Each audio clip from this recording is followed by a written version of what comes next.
Unahin na po natin yung sinasabi po nito ni Lucy Torres. Ang ganda ng mga punto ng mag-asawa. Sabi ng mag-asawa, hinggil po dito sa war on drugs, no? Ulitin ko lang po yung sinabi ni ano, ni ano, hindi po tatakbo po ng gobernador yan. Alam ko ng Laguna. Mga taga Laguna, alam niyo na dapat gawin diyan. Sa totoo lang po, hindi lang po si Dan Fernandez yung si Dan Fernandez ba ang pinakautak niyan? Kayo naman maniwala naman kay si Dan Fernandez ang utak niyang quadcom na yan. Siyempre si Martin Romualdez yan, tsaka si Saldico. Sa totoo lang po, maganda po ang war on drugs. Kaya po si Pangulong Duterte, nagkamit po yan ng pinakamataas. Huwag niyo pong baliktarin ngayon. Ginamit ba intelligence fund? Malamang. Sa war on drugs, malamang ginamit yan. Masama po ba?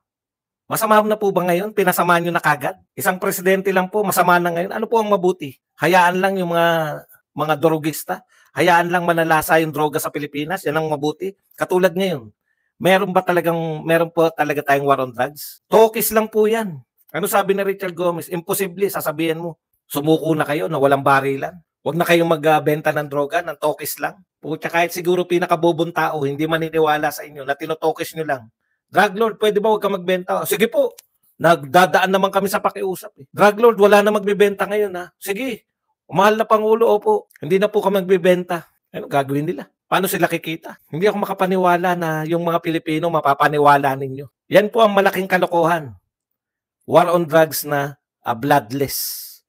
Bloodless lang, totoo. Pero meron ba kayo nahuli sa bloodless na war on drugs? Meron ba drug lord ngayon? Kaya talagang ano lang no?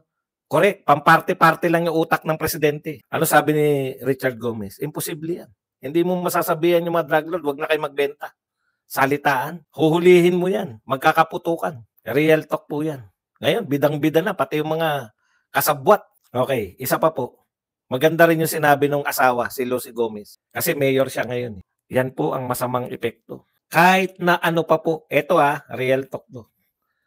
Kahit na ano pa po ang gawin nila, mga mayor sa baba, na paglilinis ng kanilang lugar, kung malakas po yung protector sa taas, napaka-practical po nito mag-asawa na to. Madaling unawain. Kahit anong gawin ng mayor, mag-conduct ng mga anti-drug campaign, manghuli yung mga pulis. Kung malakas po, nanggagaling po sa taas yung protector, wala pong magagawa yung mga mayor sa baba, yung mga barangay captain. Hindi kikilo siya mga barangay captain na yan. Lalo na ngayon, bloodless. Tahimik na lang kami. Bubulag-bulagan na lang kami. Mamaya makapatay pa kami, masisi pa kami. Di ba? Kaya maganda po nung panahon ni Pangulong Duterte. Alam nila, may backup sila ng Pangulo ng Pilipinas. Ngayon, wala po talaga. Protector nasa taas. Takanta na po yung mga tao, Wadcom. Kung kayo po ay masyadong may tapauho, takanta po ang mga tao, bakit po ninyo pinagtatanggol ang mga drug lords? Drug lords po yung mga pinag-uusapang napatay. Bakit po kayo galit na napapatayan ng drug lords? Wadcom. Ang mga tao po nagtatanong. Nagtatanong ang mga tao. Tapos Intel Fund. Maski po noong may nabasa ko rito, panahon pa ng Roman Empire. Panahon pa po ni Hesukristo, nauna pa po kay Hesukristo yung Roman Empire. Dahil si Poncio Pilato, bahagi yan ng Roman Empire. Meron ng intelligence fund. Ginagamit nila yan sa pagpuksa ng mga kalaban. Intelligence fund po. Ay normal yan sa mga pinuno. Lalo na ng presidente ng Pilipinas, Dan Fernandez. May nakita ka bang presidente na walang intel fund? Hindi nyo pwedeng imbestigahan yan. Tanong, meron bang ugnayan yan? Ginamit ba sa tingin nyo yan sa war on drugs? Malamang. Masama ba yun? Hindi. Masama yan kung binulsa yan. Pero kung ginamit dyan sa war on drugs, hindi masama ang Intel Fund. Hanggang kailan ba yan? 2028? Kaya mga kapatid, talagang mangampanya kayo. Matataplaugan yung mga congressman na yan pag napagtatalo lahat yan. Lahat ng mga maaangas dyan, ipatalo natin. Kung kayo, mga kababayan niya mga yan. Kasi pag nanalo po yan, mas lalong mag-aangas yung mga yan. Yung mga quadcom na yan, pag nanalo po yan, mas lalo tayong aangasan ng mga yan. Ngayon lang po ako nakakita. Presidente. Pero nung presidente, purim-puri. Ano sinabi ni Bongo? Nagpapalakpakan kayo. Ngayon, minamasama na po yung sinabi ni Bongo na nakinabang sila. Nakinabang kayo dahil tumahimik yung mga lugar niyo. Nakinabang kayo lahat sa war on drugs.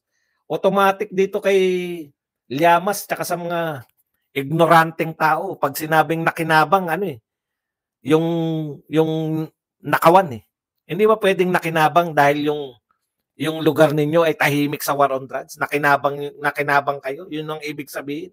Pero pagdating dito sa mga dilawan, kakamping, ang nakinabang, kwalta, nakinabang, nakapagnakaw.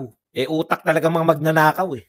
Yung sinabi ni Bongo, na nagpapalakpakan kayo. May pera ba sa palakpak? Na kayo nakinabang for 6 years. Nakinabang kayo dahil tahimik sa mga lugar nyo. Hindi ibig sabihin na nakinabang.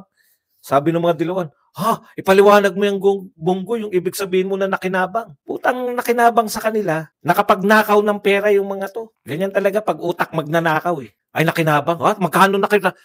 Ang ibig sa kanila sabihin, hindi ba pwedeng nakinabang tayo sa war on drugs dahil tumahimik ang ating lugar? Hindi ba pakinabang ng mamamayan ang tawag doon? Pero sa utak kasi ng mga magnanakaw, ang ibig sabihin ng pakinabang, kwalta. Mga mukhang pera kayo. Paano mukhang pera ba talaga yan? Opo, ngayong araw na to, transfer na naman 30 billion mula po sa PhilHealth. Papunta dito sa unprogrammed funds. Badong, paliwanag mo nga sa amin bakit may unprogrammed funds. Alam niyo po kasi unprogrammed funds, sa simula po nang nagbabudget sila, napupursi po ng mga nasa gobyerno, tataas ang ekonomiya natin. Kikita na malaki ang Pilipinas. Aanin natin ang pera, sobra-sobra. Kasi ikot ng ikot si BBM, yan. Papasok na yung mga foreign investors. Dahil yung mga inikutan ni BBM, eto na, magpapasokan na yan. So, dadami pera ng Pilipinas. Hindi mo pwedeng gastusin yung pera nang hindi dumaan sa batas. Kaya merong tinatawag na unprogrammed funds. Walang pera, pero may programa. Ine-expect mo, gaganda ekonomiya, natural. Kaya sila, sahod na kagad, nakanganga na kagad eh. Hindi pa tumutulo. Wala pang ulan, nakanganga na sa ulan. Sahod na agad. Alam niyo yun po ang ibig sabihin ng unprogrammed funds. Hindi pa kumikita gobyerno, may nakasahod na sila Martin para hindi na ayaw nila yung ano eh. Ayaw nila yung may pondo diyan na kaya nga tinawag na pondo, di ba? Meron mo ng pondo diyan. Mapupunta doon. Halimbawa, kumita ang Pilipinas. Eh puta, yan, ibig sabihin, kung kumita, tsaka mapupondohan niya ang program funds na yan. Eh puta, hindi na nga kumikita dahil wala namang pumapasok na foreign investors. Wala nagtatayo na negosyo dito. Di ba nakakatawa? Mas mahirap parati sa atin yung Laos. Pangalan pala, Laos na eh. Nag-speech yung Pangulo doon, iniimbitahan yung mga taga-Laos, sabi, mag-invest kayo. Naknang po pa, hindi na marunong kumilala eh. Mas mahirap pa sa atin yung Laos eh. Kung may pera yung mga yan, invest nila sa Laos, bakit pa sila dadayo? Badong, wala na ang boss mo. Ganun ba gusto? Nakakatawa, no? Ikaw ba gusto kumikita ka ba dyan? Oh, si Lengs, 300K. Ang ililis ng 15K. Yun lang po. Biruin niyo. Paano? Nasaan yung mga pera? Kinukuha ni Recto. Hindi marurunong yung mga taga-PhilHealth. Marami tayong pera. Taasan natin yung benepisyo. Mukha kayong pera lahat. Mukha kayong ayuda. Gigil na gigil eh. Bigay ng ayuda. Pero pag hindi kanila, halimbawa yung sa Zamboanga City, lumuhod pa eh. Tuwan-tuwa siguro yung niluhuran. Sige, kakalabanin mo si Dalipi. Kalabanin mo, congressman. Para pag nanalo ka, grabe. Walang nagagawa, di ba? Bakit? Meron pong budget sa national budget, yan. Sa national budget po, GAA, meron pong nakatoka dito sa mga foreign assisted projects. Ibig sabihin, yung mga proyekto na dati ng proyekto ni Tatay Digong, itutuloy na lang. May pondo po nakalaan dyan. Sari-sari. Hindi natin alam kung anong nakatenga ngayon, di ba? MRT4. Yung pong hanggang Bulacan. Kung hindi po nagpandemya, tapos na yan. Minalas tayo nagpandemya. Yung sumunod na presidente, yung budget para dyan, kinuha na naman, dinala na naman nila Martin at ni Ko, dinala sa unprogrammed funds. Davao Public Transport Modernization Project, wala na po. Wala ng pondo, dinala sa unprogrammed. 30 billion ngayon ng PhilHealth, dinala sa unprogrammed. Ayan na naman, napunta kay Michael Yang. Pahuli nyo si Michael Yang. Michael Yang kayo ng Michael Yang. Hindi po namin kaano-ano si Michael Yang. Akala nila pag nagsalita sila ng Michael Yang, kawawa naman kayong DDS. DDS ba yan? DDS ba yan si Michael Yang? Hindi ko nga kilala yan. North-South Commuter Railway System, walang pondo. Dinala sa ang program. Cebu Bus Rapid Transit Project, walang pondo. Dinala sa ang program. Nakita ko yan, yung Cebu Bus Project na yan. May mga ano na yan, ganun. Nagpunta ako sa Cebu. Wala nang pondo. Dinala sa ang program. Metro Manila Subway Project, putya, baka pati pa nga panghukay. PNR South Long Haul, puta, pinatigil yung PNR ng 5 taon tapos hindi po pondohan. Dapat tinuloy nyo na lang. Dapat tinuloy nyo na lang. Yung operasyon, pinatigil nyo yung operasyon ng PNR tapos wala pala kayong pondo. Nagtataka kayo ngayon, bakit wala? Lahat yan sa ang program. Puta, panay pa ang program. Tanggalin sa may PhilHealth, ang program, tanggalin. Tapos mangungutang sa World Bank. Tinanggalan nyo ng pondo yung PhilHealth, tapos mangungutang kayo para sa health system sa World Bank. Puta, napaka-abnormal talaga ng ano natin. Mukhang kwalta kayo lahat. Pare-pareho kayo mukhang pera. Benta ng ginto. Pinakamalaking binenta. Record holder tayo. Tayo po ang may pinakamaraming binentang ginto. Hindi, no? Yan pong ginto. Kaya po tayo bumibili ng ginto. No? Yan po hindi bumabagsak. Historically, ang ginto po hindi bumabagsak. Pataas ng pataas ang value niyan. Habang tumatagal, tumataas ang value ng ginto. Wala na pong tutunguhan. Tapos ano ang achievement nila? Alam nyo kung ano achievement nitong administrasyon na to? Tumaas sila sa survey. Yung survey gawa ng Octo Arts Dancers. Hindi na reliable yung survey company. Hindi pa reliable yung survey. Yun lang po. Walang may pagmalaking nagawa. Tumaas sa survey. Na kayo, hindi po namin pinagmamalaki nung panahon ni Tatay Digong. Ang dami po naming pinagmamalaki. Sobrang dami nga. Alam mo, sabi ni Tatay Digong, nung patapos yung kanyang termino, tinanong siya, ano po may pagmamalaki ninyo? Wala na ako may pagmalaki. Tumingin na lang kayo sa paligid. Ganun po kagrabe. Ganun po kadami ang nagawa ni Tatay Digong. Tumingin lang kayo sa paligid. Yan na yung ginawa ko. Hindi na kinakailangan pagmalaki. Baka hindi maalala lahat ni Tatay Digong. Pero yung mga malalaki lang, war on drugs, war on criminality, natakot lahat ng kriminal. War on corruption, natakot ang mga korap. Bumaba po ang kriminalidad dahil ayon nga kay Abalos, 7. Ngayon na, sabi ni Abalos, 7. Ngayon na, 7 kada krimen. Ngayon na, ay may kinalaman sa droga ngayon. Sabi ni Boss Toyo, bumalik po ang droga. Hindi ngayon, hindi ngayon. Noon pa yan. Ganyan po ang mga ngiwi. Wala tayong magagawa. Pag ngiwi-ngiwi kasi, manggigigil na lang kayo. Pero wala eh. Talagang ganyan ang buhay. Nakakapanggigil. Wala tayong proyekto lahat. Benta dito, benta Star City, benta yung pag-aari sa Makati, benta doon. Naka-schedule na ibebenta next year. Yung mga ipaprivatize, naka-schedule na. Pinakamaraming ibebentang ginto. Pinakamaraming ipaprivatize, lahat na ipaprivatize.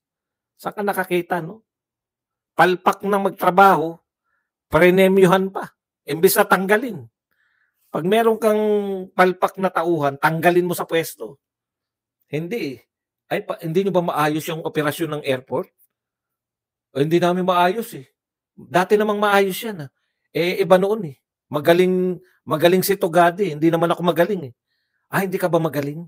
O sige, benta na lang natin. Puta, nagka-porsyentuhan pa.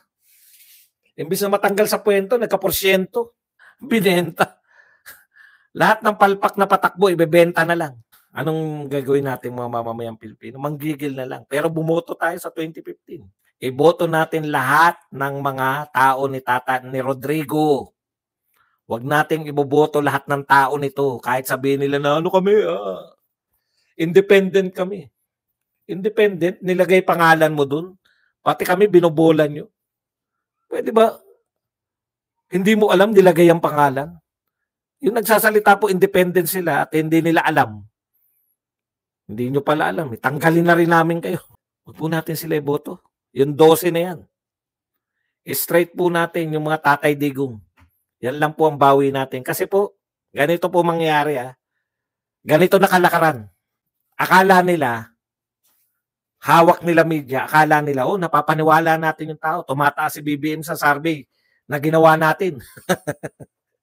Tuma tumataas ang pro Marcos. Pero sa mga matitinong survey, nag-uunahan sila ni Martin Romualdez sa pagkakolelat. Real talk po, di ba? SWS tsaka Pulse Asia, yung survey company na dekada ng tinagal, nag-uunahan sila sa kolelat. Pero sa mga survey company na ngayon lang natin narinig, katulad ng Dolly Tangere, El Pilibistrismo, Basilio Sisa, survey. Ayan, mananalo sila dyan. Patawa eh. Sasaluhin na lang ng kanilang media. Sinasalo na lang ng media nila lahat. Ngayon, ganito po mangyayari. Yun yung paniniwala nila. Laki siguro ng binabayad nila sa media. Tiba-tiba mga media ngayon. Laki siguro bayad dyan sa mga yan. No? Tapos nanalo sila. Ano pakiramdam na? Kita nyo na? Sabi na sa inyo eh. Kahit na anong gawin natin, kahit na anong lustay, kahit na anong ayuda gawin natin, pagkuha ng pera ng PhilHealth, i-transfer natin, ibenta na natin ang lahat. Ibenta na natin ang lahat. I-privatize na natin ang lahat. Magkamal tayo lahat. Mananalo pa rin tayo dahil kontrolado natin ang media. At nanalo nga sila. Ano sa tingin nyo gagawin? Benta dito, kamal dito, ayuda dyan, pera, kwalta. Lamunin natin ang mga pera ng taong bayan. Naniniwala naman sila sa atin eh. Uto-uto yung mga Pilipino eh. Yun yung ibig ko sabihin. Kaya importante yung boto natin ngayon 2025. Kasi pag nanalo tayo o nakapantay lang natin, 6-6, halimbawa, 6-6 lang po ang lumabas, puta mag-iisip na yung mga magnanakaw na yan. Bakit nanalo yung 6? Ibig sabihin, ayaw sa atin ng tao. Lalo na kung lamang tayo, 7-5 o 8-4. Magbabago po yan. No? Magbabaliktaran na yan. Pero, kung pinanalo po natin sila dahil inuudyokan kayo, huwag tayo mag-straight. Si Bongoy, boboto mo ba yan? Artista yan. Nalito na. Si Philip Salvador po siya, boboto mo ba yan? Si Bato, nag-imbestiga yan hindi tayo nasolve. Puta, lahat ng pinulaan. Yung mga taong hindi nang iwan kay Tatay Digong, ayaw pa ipaboto ng paborito ninyong vloggers. Nakinig naman kayo. Nanalo lahat ng mga tao ni Marcos. Ano mangyayari? Sabi sa inyo eh. Ang kailangan lang natin, media. Basta atin ang media kahit na anong gawin nyo. Walang magagawa yung mga trolls na yan, mga DDS na yan, walang effect na yan, walang nakikinig sa kanila. Di ba? Ano sa tingin nyo gagawin nila? Titindihan pa nila, dadagdagan lang nila ang lagay sa mga taga-media. Doblehin natin. Di pala nagagalit sa atin yung tao. Basta kakampi natin ang media. Sige, lamon. Yung nagre-react ba sila na magkano yung 20 million? Isang oras na nilamon. Baka sa susunod yan, pag nanalo sila, hindi na 20 million yan. 100 million na, kalahating oras na lalamunin. 100 million na budget sa lalamunin dyan sa zona na yan. Pag hindi natin binoto yung mga kandidato ni Duterte. Bakit? Kasi puta, kahit anong gawin natin, ano tayo? Basta pakita lang natin masamang tao yan. Drug lord, may pinatay, puta, usigi natin. Totoo yan. Mananalo po sila. Pag nanalo po sila, tagumpay yan. Di ba? Nalin lang natin.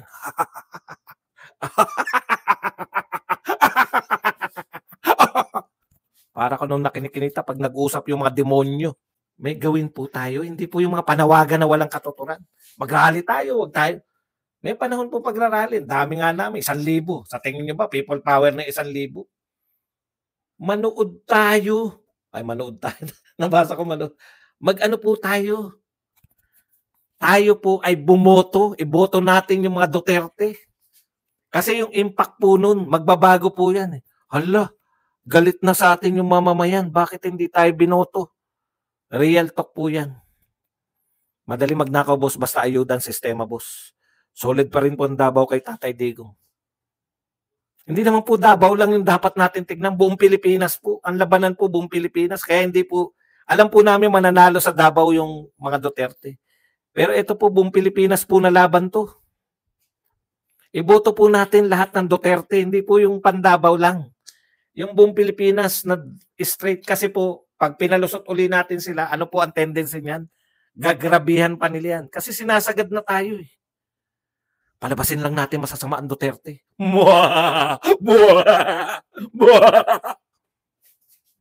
Palabasin natin masama ang mga Duterte. Ha? Gamitin natin ang media, gamitin natin ang mga ano na yan, yang mga investigasyon. Pasamain natin ang mga Duterte. Magkakamal tayo ng salapi, salapi, salapi. Kahit pagawin natin, kahit na wala nang gawin ng gobyerno, walang proyekto. Basta importante hawak natin ang media, basta importante nauuto natin kahit yung kalaban natin. Ha? May mga vlogger na kaya nating utuin. DDS na, Duterte supporter na, iboboto pa tayo. Ng pagboto nyo sa kanila. Pinakikita ko na po sa inyo. Dahil mukhang tanga tayong lahat, pagtatawanan tayo. Galit na galit kayo pag nakikita nyo, binabasto si Sara Duterte, binabasto si Tatay Digong. May kailangan tayong gawin, hindi po pwedeng magalit lang tayo.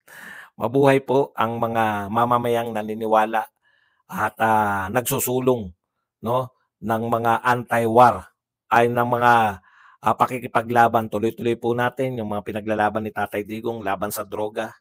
Tuloy po natin yung laban ni Tatay Digong laban sa korupsyon, no? Hanggang dito na lang. Kita-kits tayo mamaya. Badong Aratilis po.